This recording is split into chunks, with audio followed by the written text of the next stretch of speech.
So we are on our week 10 of our Hebrews series entitled Jesus is Better. So I want to invite everyone to stand up as we give reverence to the Word of God. For this week, we'll be reading from Hebrews chapter 10, verse 32 to 39. We've been encouraging you to bring your physical Bibles. Ako po personally, last year, I switched to a digital one for health purposes kasi kahit bawal sa akin yung magbuhat ng mabigat. Pero nothing beats, hindi po a jet to holiday, pero nothing beats the physical Bible, the physical Word of God na tangible, na nahahawakan po natin at nababasa. Yung devices natin, makokorrupt yan, malolobat yan, masisira, magiglitch yung app, mawawala lahat ng highlights natin. Pero pag physical po, hindi siya basta-basta mawawala. So worship God with me as we read God's Word in Hebrews chapter 10, verse 32 to 39. Kung nandun na po kayo, say Amen. Ayun. Okay, PJRR yan eh. So in verse 32, it says there, "But recall the former days when after you were enlightened, you endured a hard struggle with sufferings, sometimes being publicly exposed to reproach and affliction, and sometimes being partners with those so treated. For you had compassion on those in prison, and you joyfully accepted the plundering of your property, since you knew that you yourselves had a better possession and an abiding one. Therefore, do not throw away your confidence, which has a great reward. For you have need of endurance, so that when you have done the will of God, you may receive what is promised. For yet a little while, and the coming one will come and will not delay. But my righteous one shall live by faith. And if he shrinks back, my soul has no pleasure in him. But we are not of those who shrink back and are destroyed, but of those who have faith and preserve their souls." That is God's word. Lord, I pray that you bless the preaching of your word this morning, God, and may you speak to each and every one of us personally today. In Jesus' name we pray. Amen and amen. So sige po, bago po kayo umupo, this is our 11 a.m. habit. Meron tayong laging question, di ba, pag 11 a.m. Yung mga introverts nanginginig na eh, kapag ganito na yung ginagawa ni Pastor JR. So our question this morning is, recall one instance in your life na gusto mo nang bumitaw, parang si Morissette Amon. Gusto mo nang bumitaw or mag-give up. Did you or did you not give up? Why or why not? Now, hindi po kailangan malalim ha. Baka mamaya may mag-breakdown bigla na ngayon pala siya gi-give up. Top of mind lang. Pwedeng give up ka na sa puzzle, sa level ng Roblox na nilalaro mo or whatever. Kung ano man, just top of the mind. Wag nyo na pong i-overthink. Alam ko pong mag-iisip kayo ng malalalim. So, find a partner and in the next 3 minutes, share one instance in your life na muntikan ka nang gumive up. Or did you give up na ba? Why or why not? Sige po, I'll give you 3 minutes to talk about it.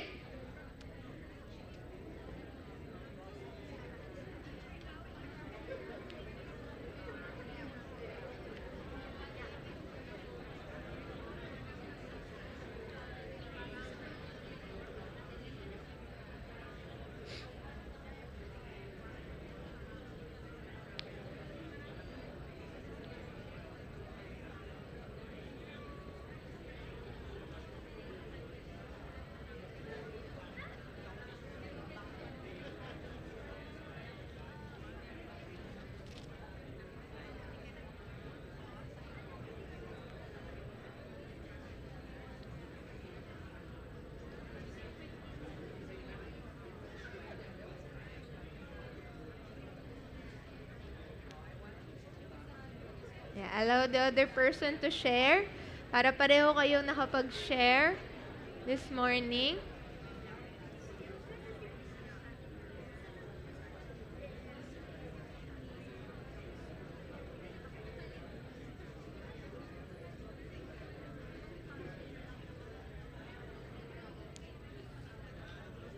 Alright, last 1 minute.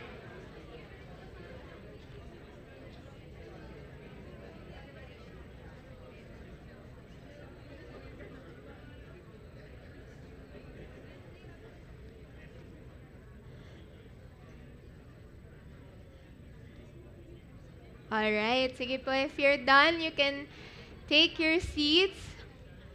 Sana wala pong umiyak, no? Baka mamaya sabihin nyo, ito si Seska, ang aga-aga, nagpapaiyak na naman.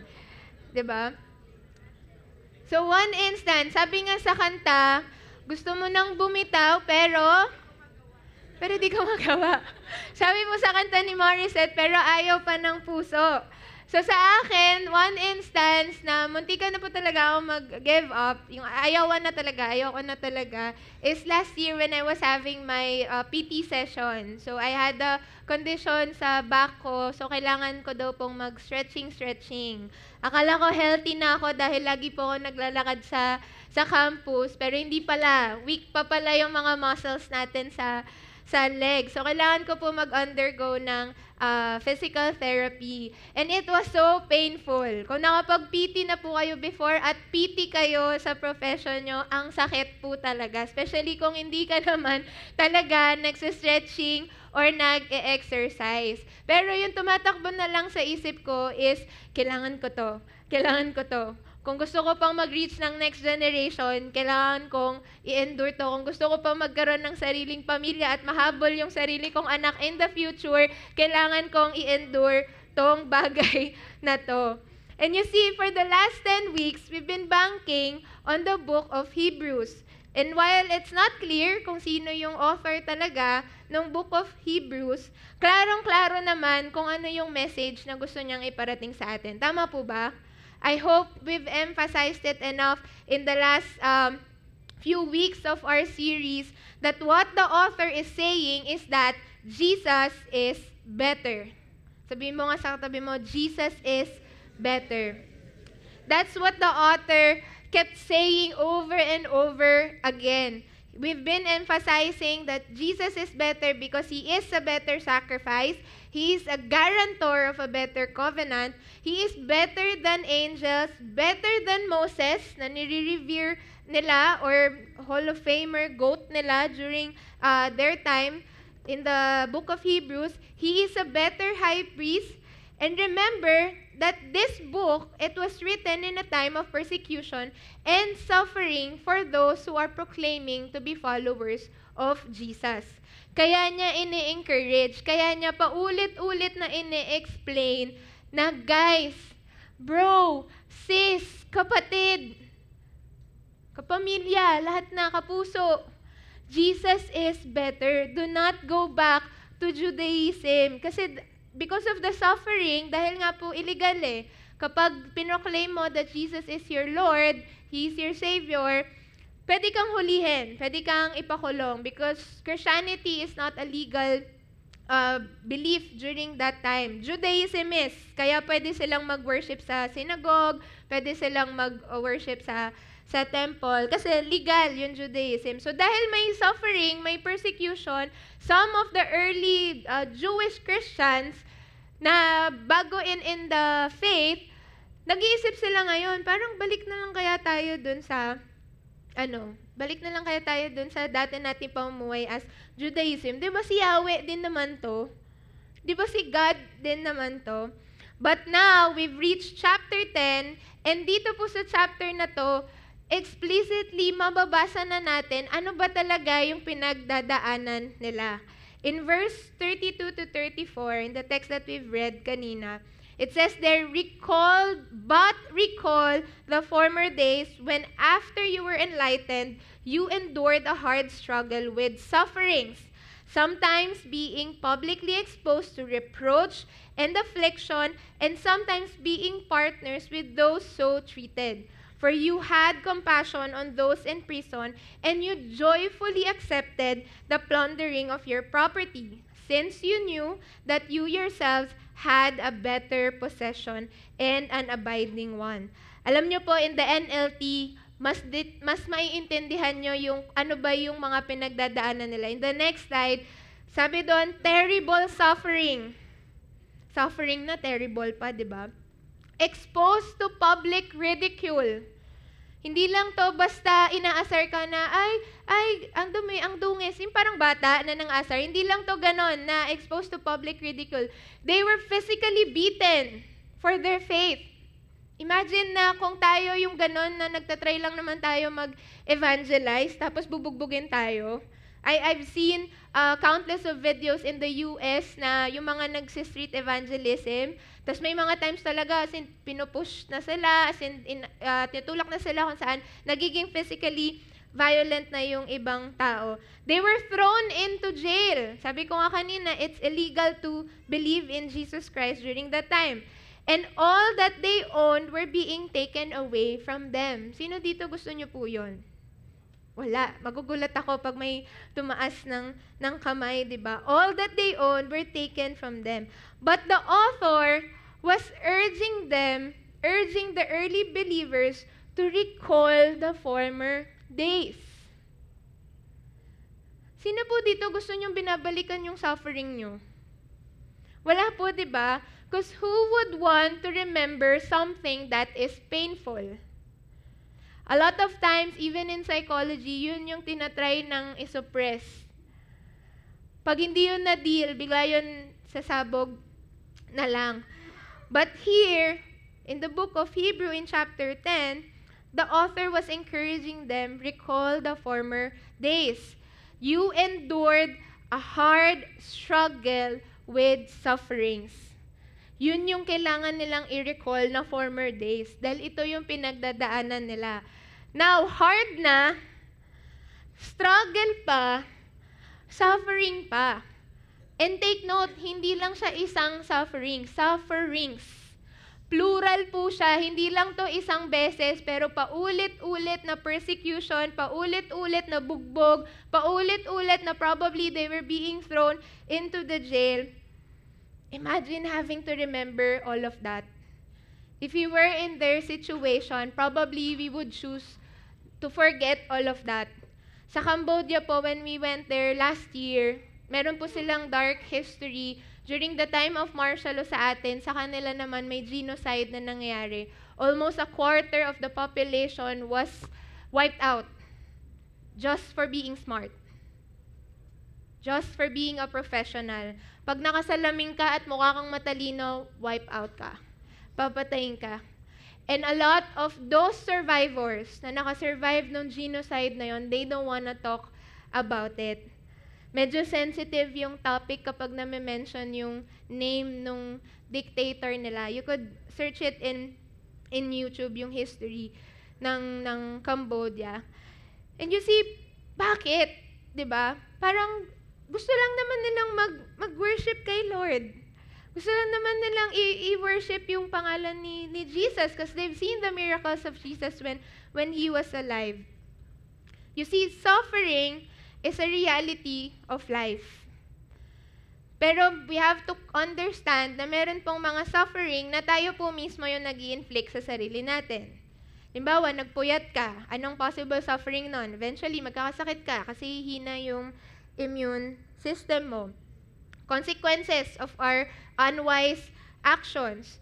Pero meron ding mga suffering na hindi naman po self-inflicted. For example, yung baha. Tayo ba nag-inflict nun? Probably, baka dahil hindi tayo nagtapon ng basura sa tamang basurahan. Or kaya yung mahabang pila sa mga estudyanteng nag-e-enroll dito, ewan ko kung uso pa po yun.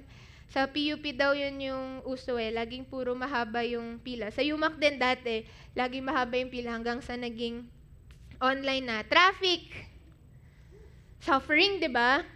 Naranasan ko na po, naintindihan ko na po yung mga kaibigan ko nagda-drive. Simula po nung natuto ko mag-drive, okay, gets ko na bakit sila ganun mag-react habang nagda-drive sila. For these Jewish believers, it was not self-inflicted at all. Gusto lang naman nilang mag-worship kay Jesus. Gusto lang naman nilang i-profess yung faith nila. Again, may mali ba doon? Why do they have to experience all these sufferings? Why do they have to experience all this persecution? Bakit di na lang, pwede pang hayaan nyo na lang silang mag-worship? Di sana at peace tayong lahat, di ba? And I guess usually, that is our human response whenever we see hardship, whenever we experience suffering. Tama po ba? We ask, why? Lord, but? Nagiging bat po tayo. Kaya nga ang tawag ko dito, bat mentality. Kapag may suffering na, kapag may hardship na, nagiging bat po tayo. Tinatanong natin, but Lord, why is this happening to me? Bakit, Lord? Or kaya, bat ako? Ayan, nagiging bat ka na niyan. Bat ako. 'Di ba? Bakit to nangyayari sa akin? Nagsiserve naman ako sa'yo. Pwede naman yung office mate ko na lang yun, nandadaya, yung kurakot yun eh. Or kaya, ba't ngayon? Bakit naman kung kailan pinili na kitang pagpurihan, pinili na kitang i-worship, pinili ko nang itama, pinili ko nang i-surrender lahat ng kasalanan ko, tsaka naman merong persecution, tsaka naman merong hardship, tsaka naman merong suffering. Oftentimes, we question or turn our back on God, or sometimes we even get bitter kay God. Tama po ba? I'm guilty of this. Kaya sinasabi ko pong tayo to. Because this is our human response to suffering. Sometimes we think that if we are to be Christians, we are to live a prosperous life. Kaya pansin niyo po, hindi namin pinipreach na kapag na kay Jesus ka, maginawa ang buhay mo. Because even in the Bible, it says that in this world, we will experience troubles. Jesus said it himself.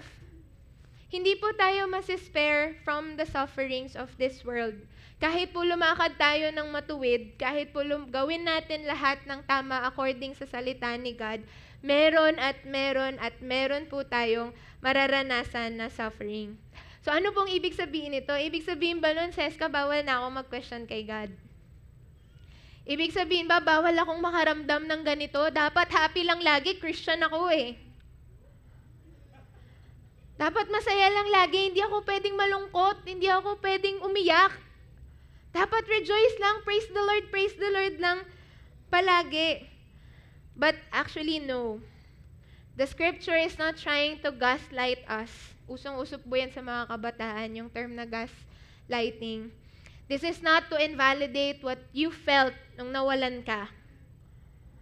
This is not trying to invalidate yung injustice na naramdaman mo nung na-scam ka ng hundreds of thousands, maybe even millions, nung tinakbuhan ka ng business partner mo. This is not to invalidate nung nawala yung naipundar mo just because of a fire. Na aksidente lang na may naiwang kandila. For the students, this is not to invalidate what you felt nung hindi mo nakuha yung honor. Kasi naging favoritism yung basihan sa mga honor. Dahil mas favorite yung classmate mo, sa kanya na lang binigay yung honor. Pero alam mo na by grades, ikaw yung dapat meron. In fact, if you're gonna read closely dun sa scripture na binasa po natin, they were being commended for responding positively to this suffering. In verse 34, sabi po doon, "For you had compassion on those in prison, and you joyfully accepted the plundering of your property, since you knew that you yourselves had a better possession and an abiding one." So how did they respond? They endured. They endured. After receiving much persecution, much public ridicule, and they even had compassion on their fellow Christians. Imagine mo, nagsasuffer ka na, naiisip mo pa yung ibang fellow Christians mo. No, sa mundo, sasabihin, survivor mentality, save yourself first. Tapos saka mo i-save yung isa. Pero here, we see these Jewish believers enduring and having compassion for those that are being treated the same way that they are. And then minsan ito, hindi ko na rin mag-guess talaga paano nila nagawa to. They joyfully accepted the plundering of their property.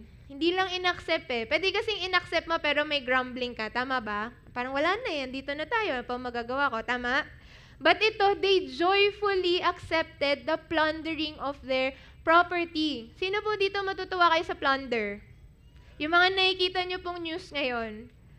To be honest, I'm not a very into politics person, but when I'm hearing all this news about the corruption that's happening in our country, I can't help but nangigigil po talaga ako. Kasi in an accountant's perspective, paano nakalusot sa audit to? Wala bang auditor na nakakita nito? Hindi ka ba nag-question nung yung ilaw sa sahig, 11,000? Samantala, mamibili mo yun sa Divisoria ng 3,000? Hindi pa nga ata Divisoria quality yun eh. Baka nga ano na talaga yun, supplier, di ba? Overpriced talaga yun nakalagay. Parang, paano nakalusot to? Ba't hindi nyo nakita? In light of what is happening in our nation, as Christians, do we just joyfully accept the plundering of our nation's wealth? By all means po, hindi. That's why last Thursday, we prayed.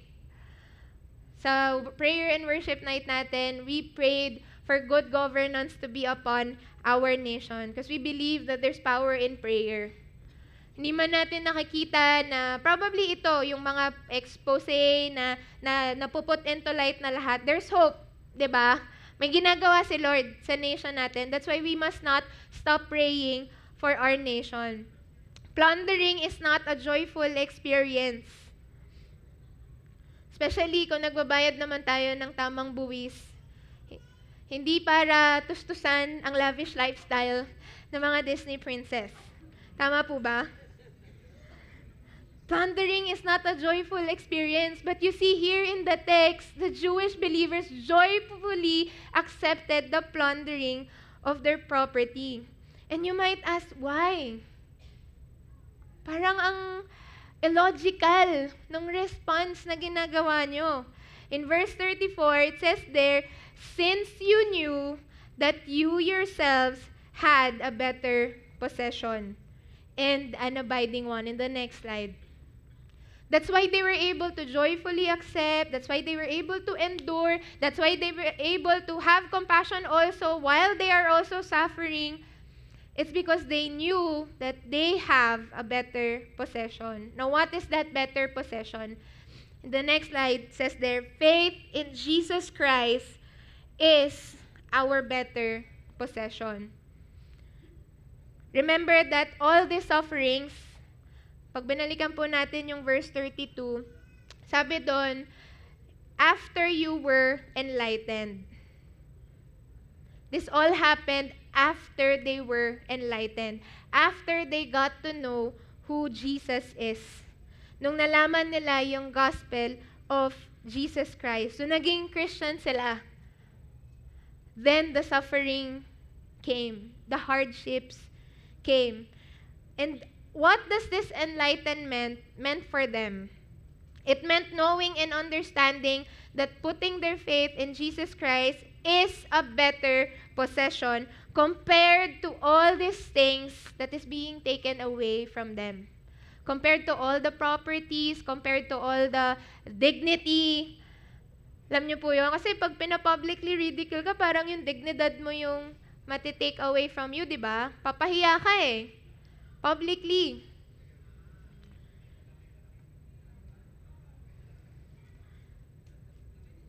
For them, that enlightenment meant that Jesus is indeed their better possession. Their faith in Jesus is their better possession.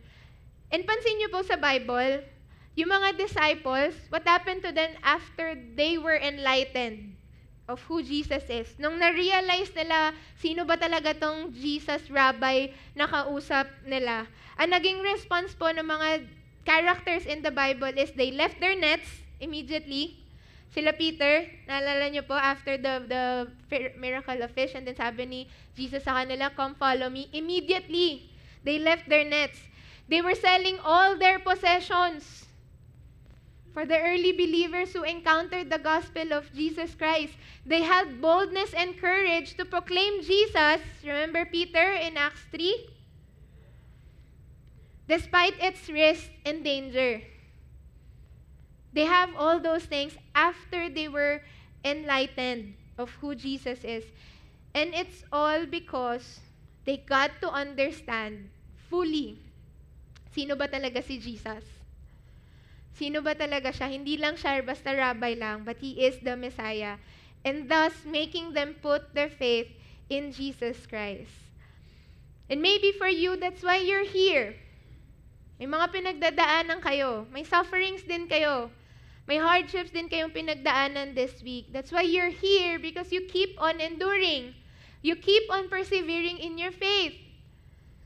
And the author is commending that. Because you understand that Jesus is your better possession. Your faith in Jesus Christ is something that you would rather hold on to than the things of this world. Mas pipiliin nyo si Jesus, kaya po kayo nandito. Tama ba? Kaya po dun sa mga wala, kayo na po, bahala. Yung mga wala po dito. But you see, the author was not just commending those who have endured. He was also giving them a warning. What was happening to them was not just merely having the bat mentality. Hindi lang siya basta, ba't kami? Gusto lang naman namin i-worship si Jesus. Ba't ngayon pa, kung kailan kilala na namin kung sino si Jesus? Ito na yun, no? Ito nang iniintay nating Messiah. Bakit ngayon pa may hardship? Kung kailan pa parating na yung redemption and restoration ng nation natin. The author was also giving them a warning. Because remember that the very main purpose of the author for writing this is to encourage and remind people Jesus is better dahil ang nagiging response ng iba sa kanila is to turn back on their faith in God. Some of these Jewish Christians are shrinking back on their faith. They are going to turn away from Jesus. Probably yung iba nag-turn away na. Sabi po kasi in history, for you to enter the synagogue, you have to denounce Jesus. So para dun sa mga Jewish Christians na nakapasok na ng synagogue, ibig sabihin, dinenounce na nila si Jesus. And to some, they were already thinking about it. And what do you call that when you shrink back on your faith? It's called apostasy in the Bible. Apostasy. Hindi po yan yung kapag may apo ka na. Hindi po yan yon. Apostasy. Kapag, sa mga seniors po dito, hello po.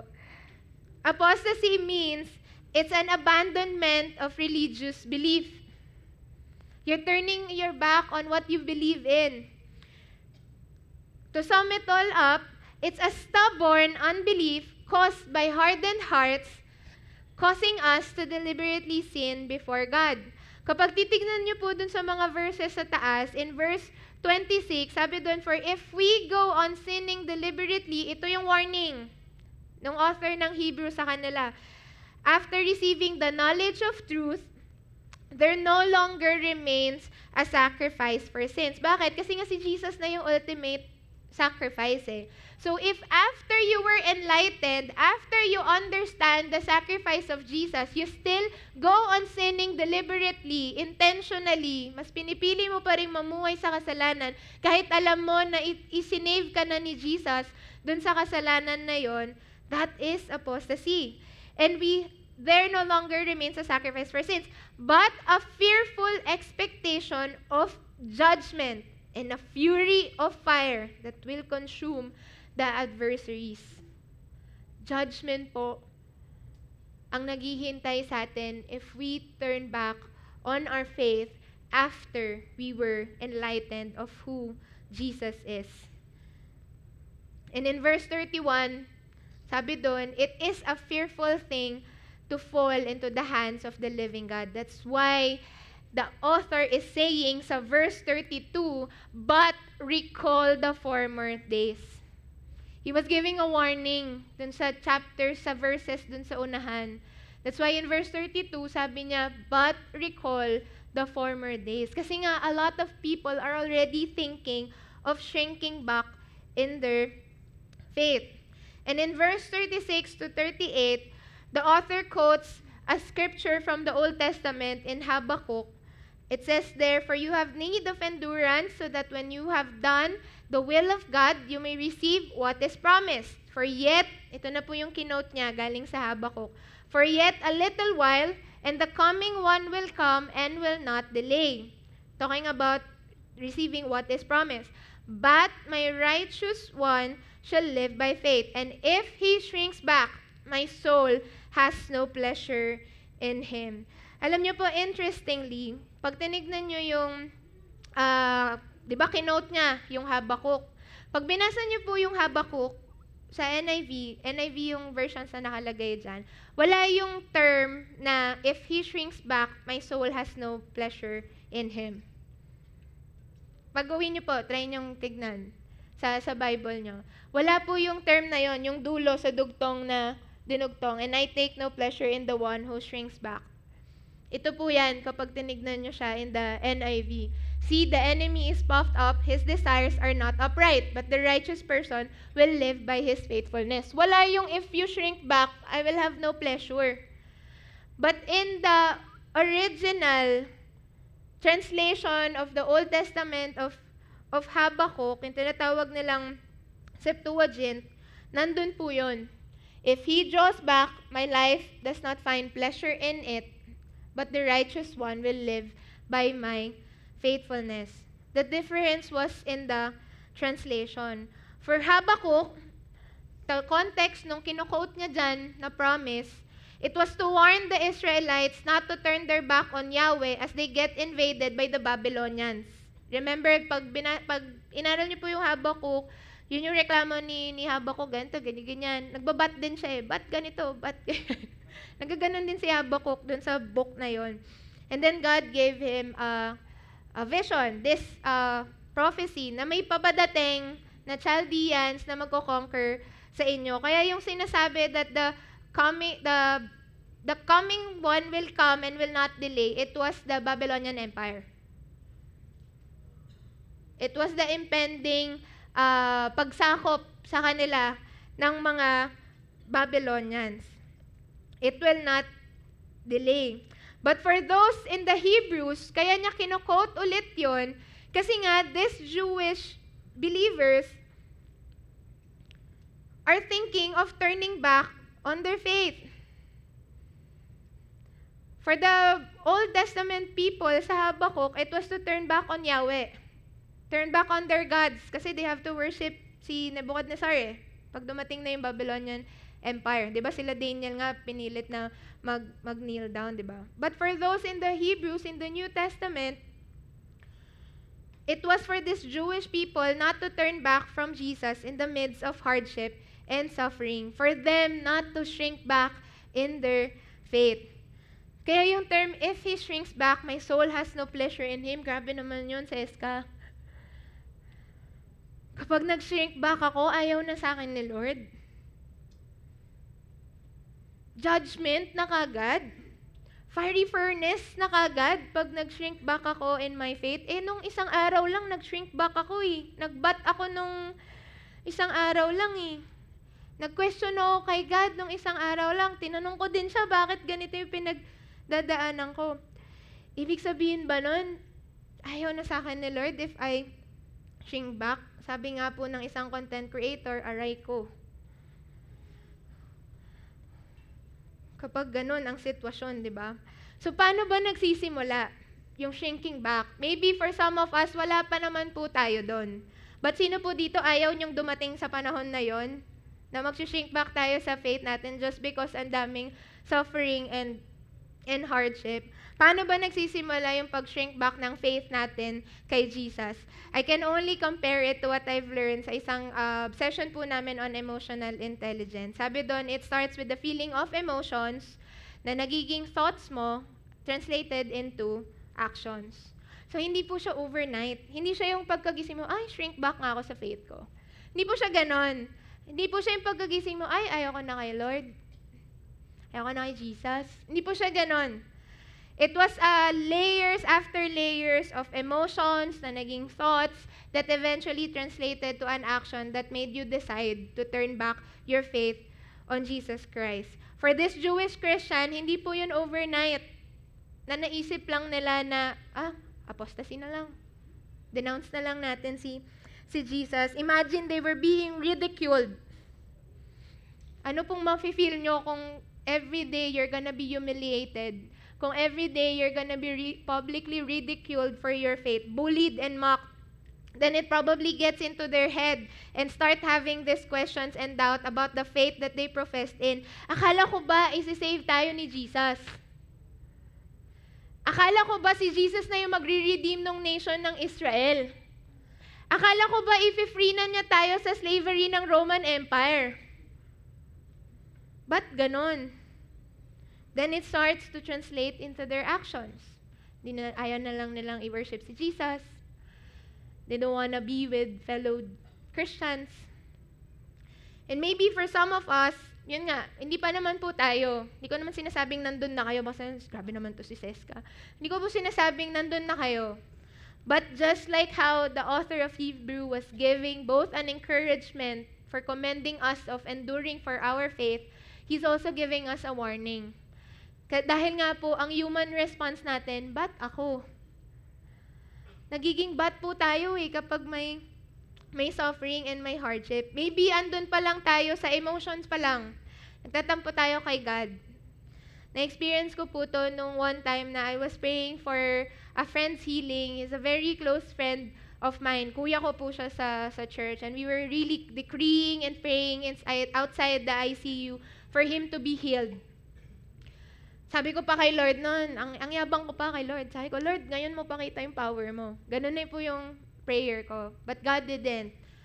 Ang ginawa pong healing and restoration sa kanya ni God is kinuha na po siya ni Lord during that time. And unconsciously, nagtatampo pala ako kay God. Naging bitter pala ako kay God. Probably for some of us ganon. Merong sort of hint ng inggit sa ibang fellow Christians na bakit yung prayer nila na-answer? Bakit yung akin ilang taon ko na itong pinagpe-pray, wala pa rin? Mga single people in the house. Or meron na tayong mga thoughts in our head. Totoo kaya talaga si Jesus? Totoo kaya talaga na pag pinigay ko yung buhay ko sa Kanya, I would receive all these things, all these blessings? Totoo nga kaya talaga na pinatawad ako ni Jesus? Parang beyond forgiveness yung ginawa ko Pagagalingin kaya talaga ni Lord yung lola ko na may sakit ng cancer. In fact, in chapter 2, so again, emotions, thoughts turned into actions. This is to pose a warning for all of us. Ano na ba yung laman ng heart natin? Ano na ba yung laman ng thoughts natin? Because eventually, it would translate into our actions. Yung simpleng, hindi mo na ako mag-church. Kasi dami akong lilinisin sa bahay. Hindi mo na ako mag-church kasi may importanteng meeting. Hindi pwedeng mawala to. Hindi ako pwedeng mawala dito. In fact, in chapter 2, palang ng Hebrews, kung babalikan nyo po yung mga previous weeks natin, the author was already giving a warning against apostasy. Sabi niya doon, therefore, we must pay much closer attention to what we have heard. That is the gospel of Jesus Christ, lest we drift away from it. What have we been hearing and listening to these last few days? What is consuming our emotions? What is consuming our thoughts? Whose words have we been allowing to creep into our thoughts and eventually our actions? Kaya nga in the next generation, sinasabi namin, we always speak life to them. Kahit po minsan ang sarap tirisin ng mga young people natin, speak life pa din talaga. Kahit minsan nakakaubos po talaga ng pasensya kasi paulit-ulit, speak life pa rin. Kasi our words are powerful. What they're gonna hear from us is something that they're gonna embrace for themselves. And eventually, it's gonna form their identity and their being. Kaya in verse 35, the author says there, because you knew you had a better possession, you were enlightened, kilala mo si Jesus. Therefore, do not throw away your confidence, which has a great reward. Do not throw away your confidence. Huwag po tayo maging bat, sana. Okay lang naman po yun. Pwede naman siya. Hindi ko naman sinasabing bawal. Kasi tao pa rin po tayo. Again, it's our human response. In our limitations as human beings, ganun po talaga tayo magre-respond in our sufferings. But I hope that in the midst of suffering, in the midst of hardship, do not shrink back on your faith. Do not shrink back.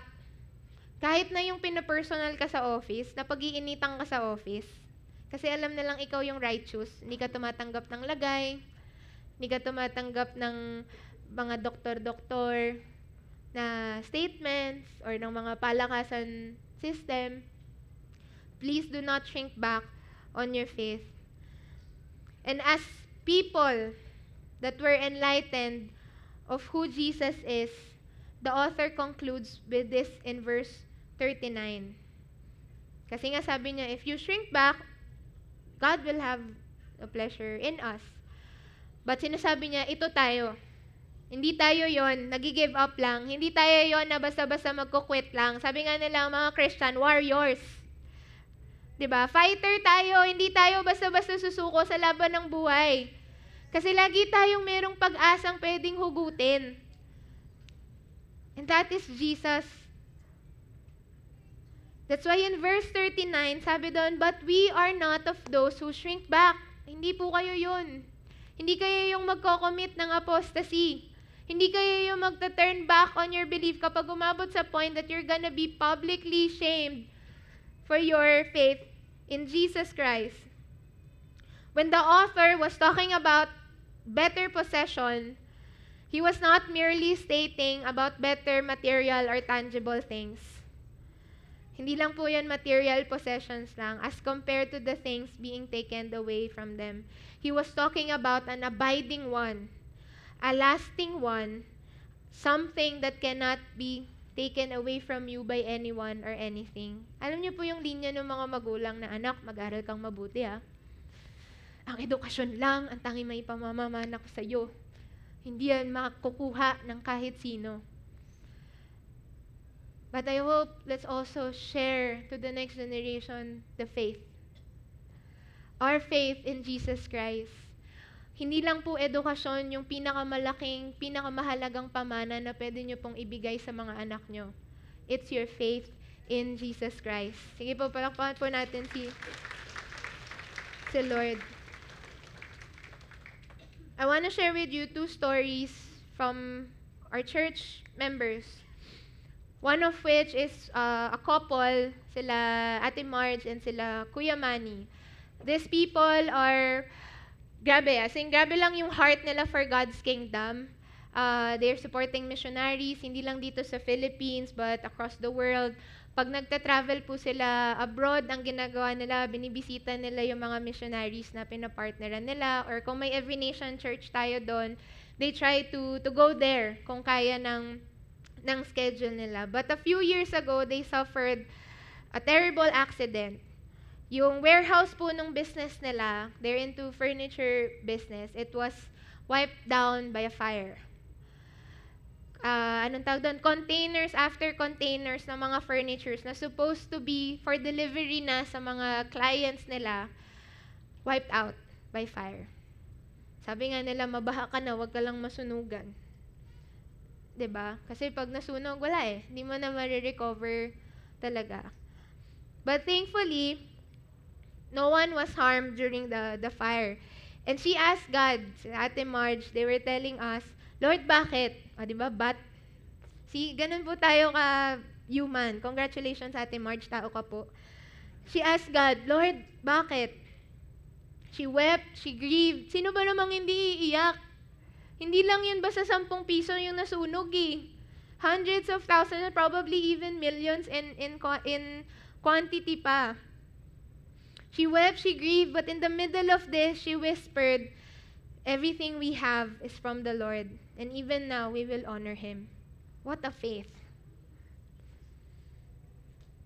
What a resolve to not shrink back on their faith. They have all right na questionin si God. Hindi ko po sila i-gaslight na, ba't ka nagko-question kay God? Kala ko ba Christians tayo? 'Di ba?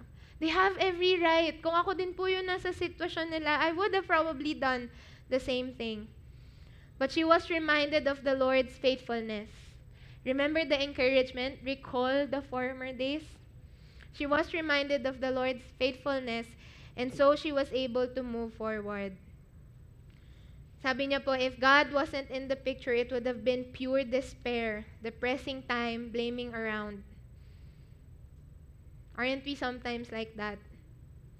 De-depress tayo, de-despair tayo. But you see, sabi niya, because of Him, because of Jesus, I had hope and I could move forward. In a few months' time, I think, they were able to deliver pa rin. They were able to find a way somehow na ma-deliver yung mga commitments nila dun sa mga clients nila. And I believe it was the Lord's miracle. All because they did not shrink back on their faith. Another story was one of our students from Olivares College, si Cheska Gabunas po. Nung kasagsagan po nung may 3 sunod-sunod na bagyo, yung bahay po nila ay inabot ng baha. Well, some of you also experienced the same things. Sa labas po ng bahay nila hanggang bewang. Sa loob ng bahay hanggang dito ata sa balakang. Yung picture po na yan na nakita nyo dito, picture po yan dun sa double deck nila. Kasi dahil may ano po siya sa skin may problem po siya sa skin. So hindi siya pwedeng ma-submerge sa baha. Kaya nandun lang siya sa taas. And yan na po yung onset pa lang to. Nagsisimula pa lang yung ulan nung pumapasok na yung sa kanila, baha. But when I was talking to her, this happened, yung bagyo happened a day after they had that huddle for Olivares College. So they were on fire for our campus, change the world, ganyan.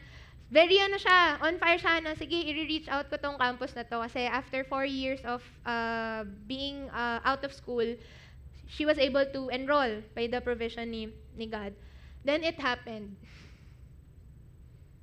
The flood came, yung mga gamit nila nasira, some of it they really had to throw away. She was telling me the other day, yung isa sa mga malalaking purchase niya sa family niya is yung, nung nag-work pa po siya, nung tumigil siya sa pag-aaral, is yung lagayan ng TV na wood. But because of the paulit-ulit na baha sa bahay nila, yung wood po na yon nag-rot to death. But what amazes me is the response of this woman amidst everything. We were trying desperately na ma-rescue sila dun sa bahay kasi nga may mga maliliit pa siyang kapatid, may lola pa siya, pero wala talaga hindi ka makakadaan So kahit kaya namin siyang sunduin sa may SM Sukat, medyo wala pa masyadong tubig nun, kaya pa ng sasakyan, hindi niya kakayaning lumabas ng lugar nila. But what amazes me is nung kinukwento na that during that time na unti-unti, talagang binabantayan nila, di na nga sila makatulog She resorted to praying. Mind you, her family is not a Christian. Hindi po lahat ng tao sa bahay nila ay Kristiyano. But she gathered all of her family, she gathered her mom, she gathered her auntie na nandoon. Then sabi niya, mag-pray tayo. I-lay hands natin yung bawat parte ng bahay na hindi to masisira. Kasi yun na yung fear nila, baka fully tumaas yung tubig and then talagang malubog yung bahay nila. What a faith. So you see, these are people who are walking upright. So walk na lang kay God. They were passionate for the kingdom ni God. They were passionate for their relationship with Jesus. But they're not exempted from suffering. You see, the Lord is not delighted when He sees His children suffering. Hindi po nag-e-enjoy si God pag nakikita niya tayo nagsasuffer. What He enjoys about us going through suffering is when we put our faith in Him and we call upon His name. In fact, sa life ni Paul, sabi nga niya doon, he has this thorn in the flesh, a suffering given to him to protect him from being conceited. Imagine that, binigyan siya ng suffering and nakita pa niya yun na blessing. Kasi alam niya, pag hindi, pag wala yung suffering na yon, yung thorn in the flesh na yon, magiging mayabang po siya talaga. So, naging blessing pa sa kanya that he has this suffering. It is only through faith in Jesus that we can receive mercy for our self-inflicted sufferings, yung mga consequences ng actions natin. And it is only through our faith in Jesus that we can make sense out of all the sufferings, the hardships, the things, the corruption that's going on around us as we continue to honor the Lord in everything that we do.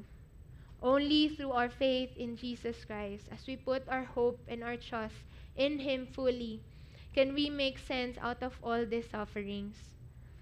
Hindi po isasagutin ng Bible directly, bakit nga ba may suffering?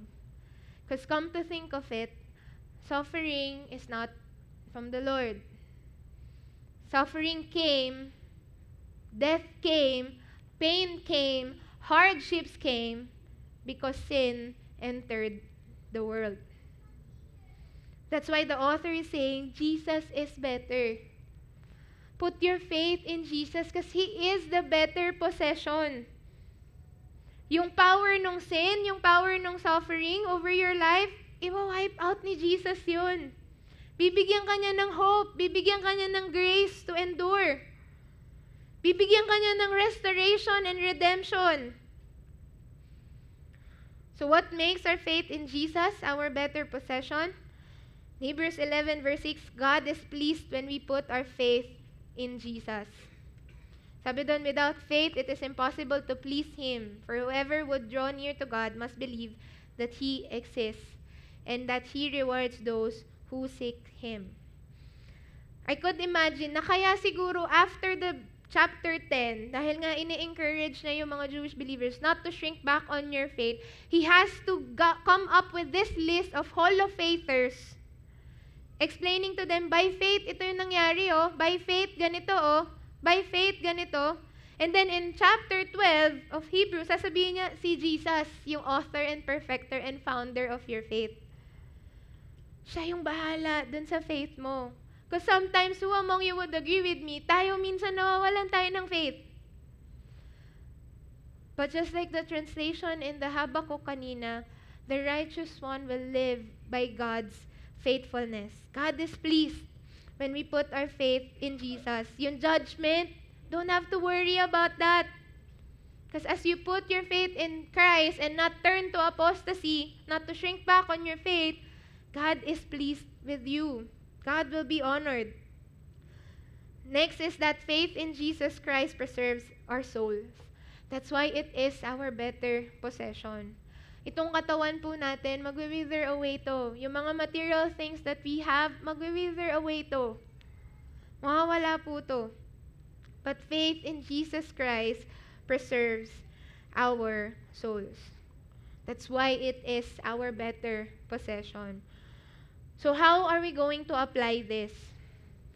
As enlightened people, sabi ko nga po kanina, as enlightened people, as people who knew who Jesus is, how are we going to respond or what are we gonna do when we are tempted to shrink back on our faith? Kapag yung unti-unti nagiging bat na tayo, may mga subtle na tayo, bat ako, bat ngayon, bat Lord. 'Di ba? First is this, recall the faithfulness of God over your life. Hindi po to in conflicting dun sa other scripture na forget the former things. Sabi ko nga, if babalikan mo yung nakaraan mo, balikan mo siya na kasama mo si Jesus. Kasi pag hindi mo kasama si Jesus, tas binalikan mo yung nakaraan mo, despair ang mararamdaman mo, trauma ang babalik sa'yo, pain ang mararamdaman mo. Pero pag binalikan mo yung past, the things that have happened to you, suddenly it all makes sense. Tama po ba? Na naging Christian tayo, kaya pala ganito, lumaki ako sa broken family. Kaya pala ganun yung naranasan ko na na-abuse ako. Kasi may purpose pala yon. Recall the faithfulness of God over your life. While Christianity may not be easy, it is worth it when we suffer with Christ rather than without Him. He always sees us through and He will carry us through. So reflect on it. How has the Lord carried you through this week? Hindi ka nabaha. Or kung nabaha ka, thank you Lord, nakauwi ka kasi nandito ka ngayon. Kahit na stranded ka ng 3 hours sa SM, dahil hindi ka makauwi, walang masakyan. 'Di ba? Recall the faithfulness of God over your life. Next is do not throw away your confidence. Suffering can make you lose your confidence that Jesus is able to do what He has promised. But we know that in the grand scheme of things, our God wins. Jesus wins. In the grand scheme of things, alam natin na lahat ng suffering, lahat ng hardship na pinagdadaanan natin, this too shall pass. So do not throw away your confidence. And lastly, do not shrink back on your faith. Jesus is better than everything and anything we could ever have and experience here on this earth. Pay much attention to what you have heard. Do not shrink back on your faith. Guard those subtle hints na parang wala ako sa mood magbasa ng Bible ngayon. Parang wala ako sa mood mag-attend ng small group ngayon. That's how we can prevent ourselves from not shrinking back on our faith. The practical way how to do this, yung recalling, not throwing away our confidence, not shrinking back on our faith, it's discipleship. Kaya po sa chapter 10, sabi doon, not neglect, yung nasa 1-to-1 booklet natin, not neglecting to meet together as the habit of some, but encouraging one another as you see the day drawing near. That's why the author was encouraging that. Because you cannot do it alone. Left to yourself, magiging bat ka talaga. Puro yun lang lagi yung magiging response natin. But you see, as we grow and thrive in a relationship with Jesus in a church community, nare-remind tayo na, oo nga pala, faithful nga pala si God. Kasi may magpe-pray sa'yo na, hindi yan, Seska. Ito si God, i-remind ka ng scripture. That's why we're pushing that if you're not connected, find a community. We have different demographics here. May youth, may single professionals, may married couples, may single moms, may widows, may business people, even senior citizens. Kakatuwa nga po, mas madami pang bonding yung mga senior citizens eh. Nakikita ko sa stories nila, di ba? Yun yung not giving up meeting together. Coffee sila, ganyan. Discipleship will help us not to shrink back on our faith. The following God, when you grow together in a community, we would stir up one another to keep on following God, to keep on persevering in our faith. The fellowshipping with believers, you have someone who would pray for you, who would encourage you, sometimes even help you. Diba? Pag naglilipat ng bahay, tulong-tulong magbuhat. Pag may nasalanta ng bagyo, tulong-tulong yung church community. And even as you make disciples, it pushes you not to shrink back on your faith. And so as I end, I want to pray for two groups of people. I want to pray for two things. Una is pray for repentance. Maybe hindi pa tayo talaga nandun sa apostasy na nagta-translate na siya into our actions. But maybe nandun na po siya sa emotions, sa thoughts natin, lingering, hovering around. For those who have shrunk back in that way, I believe Jesus wants to invite you back to Him today. Jesus wants to remind you of the time na you were already enlightened. Kilala mo na ako eh. Pero because of the realities of sufferings and hardships in life, nakalimutan mo. But I believe this is a time that God wants to invite you back to Him today. So if you're that person, hindi ko na po kayo patataasin ng kamay, but if you're that person, just repent. Go back and turn to God again. Start over. I'm really thankful that the God that we are serving is a God of unlimited chances. Yung sinasabi niyang judgment is yung kapag ikaw talaga mismo sa sarili mo, nag-decide ka na ayaw mo sa Kanya. Pero siya kasi never niyang sinabi na ayoko na dyan, ulit-ulit dyan, backslide dyan eh. Never pong sinabi ni God na ganon. He always pursues us. He always runs after us, sending people to remind us, don't shrink back. Balik ka lang sa akin. So Lord, you see those people. You see those people whom probably they might have taken a slight turn towards that direction. In fact, maybe all of us have. Because we usually respond in the, ba't ako? Ba't ngayon? Bakit, Lord?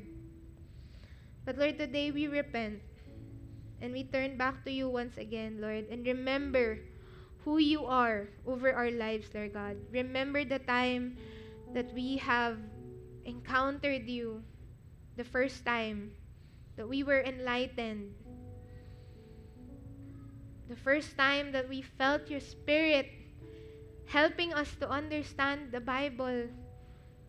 Lord, today we repent. We turn back from those doubts, those questions, our bitterness towards you, our tampo against you. And Lord, we ask that you forgive us. Help us, Lord.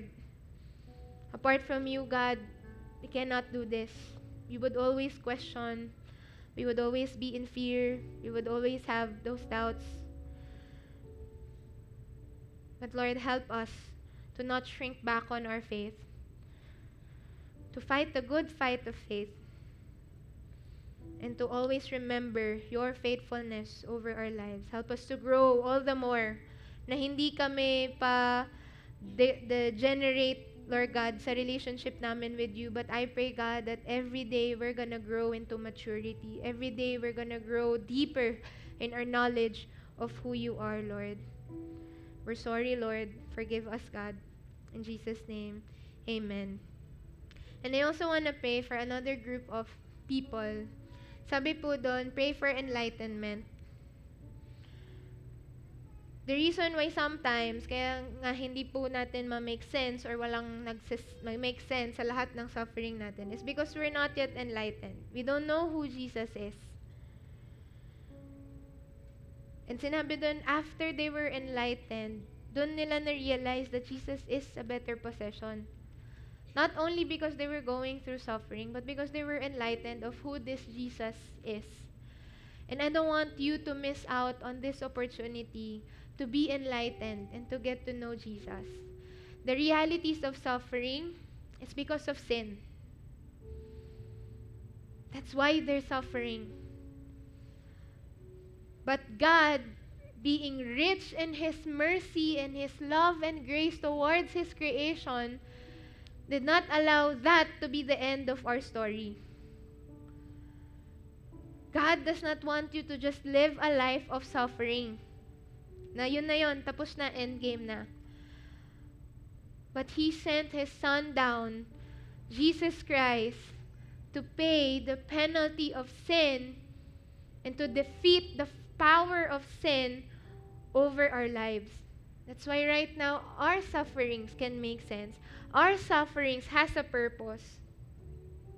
The testings turned into testimony because of the gospel, because of what Jesus Christ has done for us. And you cannot be enlightened apart from a relationship with Jesus Christ.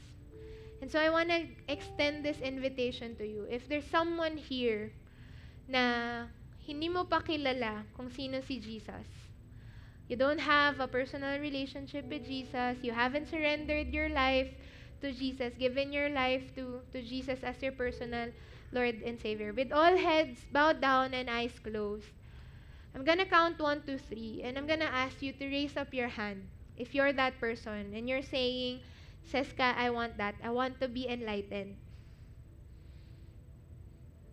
I want to understand why I'm going through all of these things. 1. Don't think about the person beside you. It's a personal decision between you and God. If you feel in your heart that God is already speaking to you, extending His arms out to you. 2. Today is the day that God's gonna enlighten you.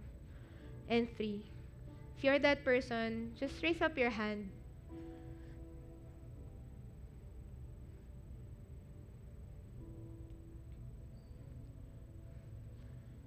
If you're raising up your hand, let me just pray for you real quick. And then after, you could approach us here sa unahan and we can explain to you, ano ba yon? Sino ba talaga si Jesus? What did Jesus do for you on the cross thousands of years I'll go. And if you're raising up the hand, just keep your hands raised para nakikita ko kung sino yung ipag-pray ko. If you're that person and you want to receive Jesus as your personal Lord and Savior today, you want to be enlightened, you want to have that relationship with Him and get to know Him, let me pray for you. Lord, you see the hearts of your children, Lord God. Thank you, Lord, that today is the day of their salvation, God. Thank you that today you are enlightening up their hearts, not just their eyes, not just their spiritual eyes, but even their hearts, to see that you died for them so that they could live life to the full. Help them, Lord, to walk faithfully with you, to obey you, and to turn back from their sins, to turn back from our sinfulness, Lord God, and to just fix our eyes on you, the author and perfecter of our faith. They receive you as the personal Lord and Savior. In Jesus' name we pray. Amen and amen. Can you give God a hand for that? Again, if you're that person na nagtaas ng kamay, you could approach us, sila Kuya Jake or si Peter later, and we can explain to you what discipleship is. And if you're not yet connected, I urge you, get connected so that you will not shrink back on your faith. Kung wala pa po kayong small group, wala pa nag-one-to-one sa inyo, you've been attending here, please get connected so that we would not lean towards that apostasy, but we will not shrink. We'd go towards that persevering and that enduring faith, and we will not shrink back on our faith.